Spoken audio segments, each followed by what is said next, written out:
ನಮಸ್ಕಾರ. ಪಾಕಶಾಸ್ತ್ರ ಚಾನಲ್ಗೆ ಸ್ವಾಗತ. ನಾನು ಸುರೇಖಾ ತಳ್ವಾರ್. ಇವತ್ತು ನಾನು ಮಾವಿನಕಾಯಿ ಸಿಹಿ ಉಪ್ಪಿನಕಾಯಿ ಮಾಡೋದನ್ನು ಮಾಡಿ ತೋರಿಸ್ತಾ ಇದ್ದೀನಿ. ಸಿಹಿ ಉಪ್ಪಿನಕಾಯಿ ತುಂಬ ಚೆನ್ನಾಗಿರುತ್ತೆ, ತುಂಬ ಬೇಗ ಕೂಡ ರೆಡಿಯಾಗುತ್ತೆ. ಈ ಉಪ್ಪಿನಕಾಯಿಯನ್ನು ಬೇಯಿಸಿ ಮಾಡೋದ್ರಿಂದ ಒಂದು ವಾರದೊಳಗಡೆ ತಿನ್ನೋಕೆ ರೆಡಿ ಆಗುತ್ತೆ. ನೀವು ಈ ಉಪ್ಪಿನಕಾಯಿನ ಇನ್ನೂ ಬೇಗ ಒಂದೇ ದಿನದಲ್ಲಿ ರೆಡಿ ಮಾಡ್ಕೊಳ್ಳೋದಾದರೆ ಇದಕ್ಕೆ ಸಣ್ಣ ಸಣ್ಣದಾಗಿ ಕಟ್ ಮಾಡಿಕೊಂಡು ಬೆಲ್ಲದಲ್ಲಿ ತುಂಬ ಹೊತ್ತು ಬೇಯಿಸ್ಕೊಂಡ್ರೆ ಒಂದು ದಿನದಲ್ಲಿ ಕೂಡ ರೆಡಿ ಆಗುತ್ತೆ. ತುಂಬ ಚೆನ್ನಾಗಿರುತ್ತೆ. ನೀವು ಕೂಡ ನಿಮ್ಮ ಮನೇಲಿ ಟ್ರೈ ಮಾಡಿ ನೋಡಿ. ನಮ್ಮ ಚಾನಲ್ಗೆ ಸಬ್ಸ್ಕ್ರೈಬ್ ಮಾಡಿಲ್ಲ ಅಂದರೆ ಸಬ್ಸ್ಕ್ರೈಬ್ ಮಾಡಿ, ಪಕ್ಕದಲ್ಲಿರೋ ಬೆಲ್ ಐಕನ್ ಪ್ರೆಸ್ ಮಾಡಿ. ಮಾವಿನಕಾಯಿ ಸಿಹಿ ಉಪ್ಪಿನಕಾಯಿಗೆ ಬೇಕಾಗುವ ಸಾಮಗ್ರಿಗಳು: 6 ಮೀಡಿಯಮ್ ಸೈಜ್ ಮಾವಿನಕಾಯಿ ತೊಗೊಂಡಿದ್ದೀನಿ, 200 ಗ್ರಾಮ್ ಬೆಲ್ಲ ತೊಗೊಂಡಿದ್ದೀನಿ, ಅರಿಶಿನ ಪುಡಿ 1 ಟೇಬಲ್ ಸ್ಪೂನು, ಖಾರದ ಪುಡಿ 50 ಗ್ರಾಮು, ಸಾಸಿವೆ 10 ಗ್ರಾಮು, ಜೀರಿಗೆ 10 ಗ್ರಾಮು, 1 ಬಟ್ಲು ಎಣ್ಣೆ, ಒಂದು 100 ಗ್ರಾಮ್ ಉಪ್ಪು ತೊಗೊಂಡಿದ್ದೀನಿ. ಮಾಡುವ ವಿಧಾನ: ಬಾಣಲಿಗೆ ಸ್ವಲ್ಪ ಜಾಸ್ತಿ ಎಣ್ಣೆ ಹಾಕ್ಕೊಳ್ಳಿ. ಎಣ್ಣೆ ಜಾಸ್ತಿ ಹಾಕ್ಕೊಂಡ್ರೆ ಮಾವಿನಕಾಯಿ ಜಾಸ್ತಿ ದಿನ ಕೆಡಲ್ಲ. ಮೊದಲಿಗೆ ಸಾಸಿವೆ ಹಾಕೋತಾ ಇದ್ದೀನಿ. ಸಾಸಿವೆ ಸ್ವಲ್ಪ ಚಿಟಪಿಟ ಅಂದಮೇಲೆ ಜೀರಿಗೆ ಹಾಕೋತಾ ಇದ್ದೀನಿ.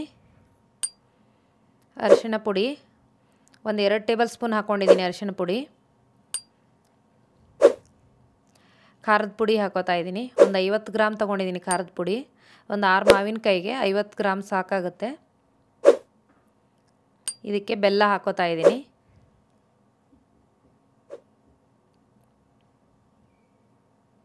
ಬೆಲ್ಲ ಎಲ್ಲ ಕರಗಬೇಕು. ಬೆಲ್ಲ ಕರಗಿದ ಮೇಲೆ ಇವಾಗ ಮಾವಿನಕಾಯಿ ಹಾಕೋತಾ ಇದ್ದೀನಿ. ಮಾವಿನಕಾಯಿ ಸ್ವಲ್ಪ ವಾಟೆ ಗಟ್ಟಿಯಾಗಿರೋದನ್ನು ತೊಗೊಳ್ಳಿ, ಜಾಸ್ತಿ ದಿನ ಕೆಡಲ್ಲ. ಎಳೆ ಮಾವಿನಕಾಯಿ ಆದರೆ ಸ್ವಲ್ಪ ಬೇಗ ಕೆಡುತ್ತೆ. ಉಪ್ಪು ಹಾಕ್ಕೊಂಡು ಎಲ್ಲ ಮಿಕ್ಸ್ ಮಾಡ್ತಾ ಇದ್ದೀನಿ.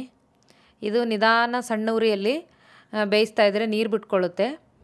ಹಾಗಾಗಿ ಸಣ್ಣ ಉರಿಯಲ್ಲಿ ನೋಡಿ ನೀರು ಬಿಡ್ತಾ ಇದೆ.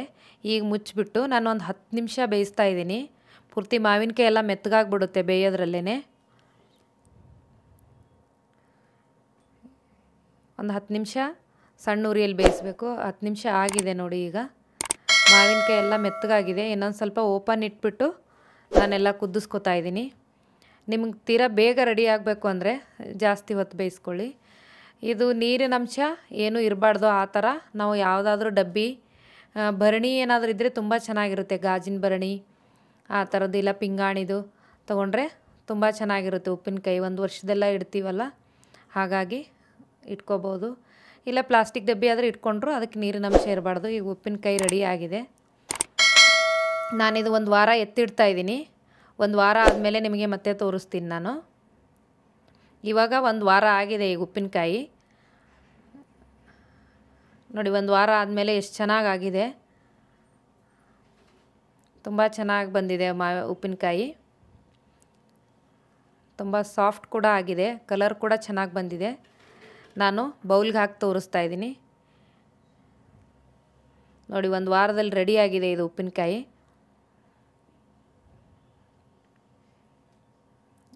ಈ ಸ್ವೀಟ್ ಮ್ಯಾಂಗೋ ಪಿಕ್ಕಲ್ ನೀವು ಕೂಡ ನಿಮ್ಮ ಮನೆಯಲ್ಲಿ ಟ್ರೈ ಮಾಡಿ ನೋಡಿ. ತುಂಬ ಚೆನ್ನಾಗಿರುತ್ತೆ, ಟೇಸ್ಟ್ ಕೂಡ ಇರುತ್ತೆ, ಬೇಗ ಕೂಡ ರೆಡಿ ಆಗುತ್ತೆ.